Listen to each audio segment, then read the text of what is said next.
Hi friends, welcome back to my channel. আমি আজকে আপনাদের সাথে মুম্বাইয়ের একটা খুবই পপুলার স্ট্রিট ফুডের রেসিপি শেয়ার করব, বড়া পাও। খুবই পপুলার আর ভীষণ টেস্টি এই বড়া পাও আপনারা খুব সহজেই বাড়িতে বানিয়ে ফেলতে পারেন। রেসিপিটা আপনারা দেখুন আর ভালো লাগলে লাইক শেয়ার করবেন। আর যারা এখনও আমার চ্যানেলটাকে সাবস্ক্রাইব করেননি তাদেরকে অনেক অনেক অনুরোধ, আপনারা আমার চ্যানেলটাকে সাবস্ক্রাইব করে আমার পাশে থাকবেন। তাহলে চলুন রেসিপিটা দেখে নিই। আমি একটা বাটিতে অল্প একটু বেসন নিয়ে নেব। এতে আমি পরিমাণ মতো হলুদ, half teaspoon Kashmiri red chilli powder, পরিমাণ মতো নুন আর 1 পিঞ্চের মতো হিং দেব আর হাফ টিস্পুন বেকিং সোডা দেব। দিয়ে অল্প অল্প করে জল দিয়ে আমাকে একটা গাঢ় ব্যাটার তৈরি করে নিতে হবে। ব্যাটারটা খুব বেশি পাতলা হবে না।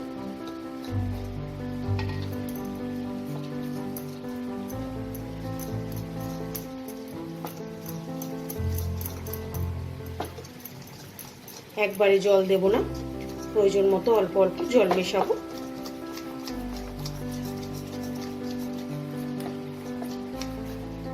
আর একটুখানি জল দেব।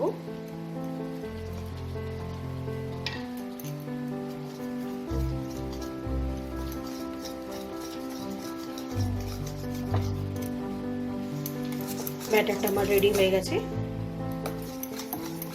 এটাকে আমি ঢেকে 10 মিনিট রেখে দেবো।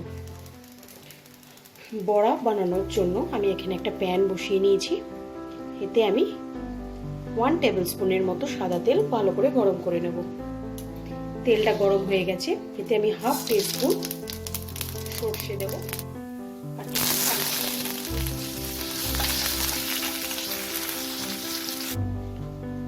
আমি এখানে দুটো আলু ভালো করে প্রেসার কুকারে সেদ্ধ করে নিয়ে ম্যাশ করে নিয়েছি। এই আলু দুটোকে দিয়ে দেবো। এই আলুতে আমি 1/4 teaspoon Kashmiri red chilli powder, 1/4 teaspoon হলুদ গুঁড়ো আর 1/4 টিস্পুন নুন দেব আর 1 টেবিল স্পুন আদা, রসুন আর কাঁচা লঙ্কা বাটা দেব। দিয়ে এটাকে ভালো করে মিক্স করব। এটাকে আমি মিক্স করতে করতে স্প্যাচুলা দিয়ে এরকম করে একটু ম্যাশ করে নেবো, ভালো করে মিশিয়ে নেব।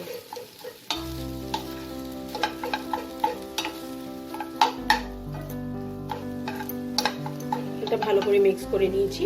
এবার এতে আমি 1 মুঠো ধনেপাতা দেব। দিয়ে এটাকে ভালো করে মিশিয়ে নেব। এটা আমার হয়ে গেছে। আমি একটা প্লেটে নামিয়ে এটাকে ঠান্ডা করে নেব। আলুটা ঠান্ডা করে নিয়ে আমি এরকম ছোট ছোট কিছু বলস তৈরি করে রেখেছি। খুব বেশি বড় করার দরকার নেই, কারণ এটাকে আমাকে ভেজে পাও এর মধ্যে ভরতে হবে। এই জন্য বলের সাইজটা আমি এরকম ছোট ছোটই রেখেছি। একটা কড়াইতে আমি কিছুটা সাদা তেল গরম করে নিয়েছি। এবার আমি এই বেসনের ব্যাটারের মধ্যে এই আলুটাকে ডিপ করে নিয়ে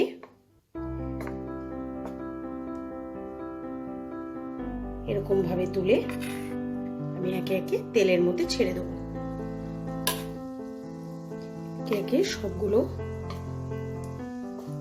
আলু আমি ডিপ করে নিয়ে ছেড়ে দেবো। গ্যাসের ফ্লেমটাকে মিডিয়াম রাখবো।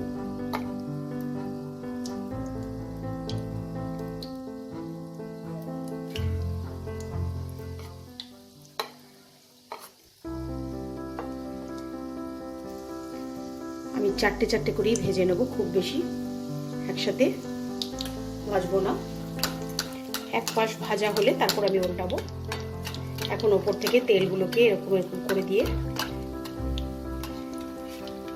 এবার আমি উল্টে নেব। নিয়ে ব্রাউন করে আমি দুপাশ থেকেই ভেজে নেব। বড়াগুলো আমার ভাজা হয়ে গেছে। আমি এবার এগুলোকে তুলে নেব। তুলে নিয়ে আরও বাদবাকি বড়াগুলো ভেজে নিয়ে ফিরে আসছি। সবগুলো বড়া আমি ভেজে নিয়েছি। এবার এরকম একটা ছাঁচার মধ্যে আমি কিছু কাঁচা লঙ্কা নিয়ে এই কাঁচা লঙ্কাগুলোকে হালকা ফ্রাই করে নেব। মাঝখান থেকে অল্প চিড়ে দিয়েছি, নাহলে লঙ্কাগুলো ফাটবে।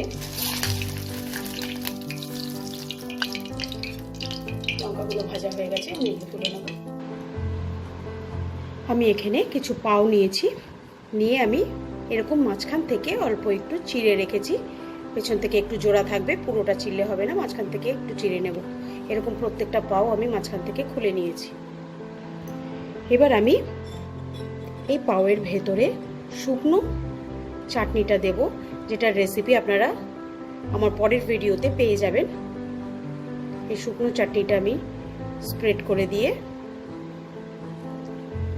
উপরে একটা পাও দেব আর একটা কাঁচা লঙ্কা দেব, দিয়ে আস্তে করে এরকম হাত দিয়ে প্রেস করে আমি আপনাদের আরেকটা বানিয়ে দেখাচ্ছি। ড্রাই চাটনিটা ভেতরে দেব, দিয়ে একটা বড়া দেব, দিয়ে একটা লঙ্কা দেব, দিয়ে ওপর থেকে কিছুটা প্রেস করে দেব। এরকমভাবে আমি সবগুলোকে বানিয়ে নেব। তাহলে দেখলেন কত সহজেই খুব কম উপকরণ দিয়ে বাড়িতে বানিয়ে ফেলা যায় এই টেস্টি বড়া পাও, একদম দোকানের মতো। তাহলে আজই আপনারা বানিয়ে আমাকে কমেন্ট বক্সে লিখে জানাতে ভুলবেন না। আজকের মতো বিদায় জানিয়ে শেষ করছি। বাই।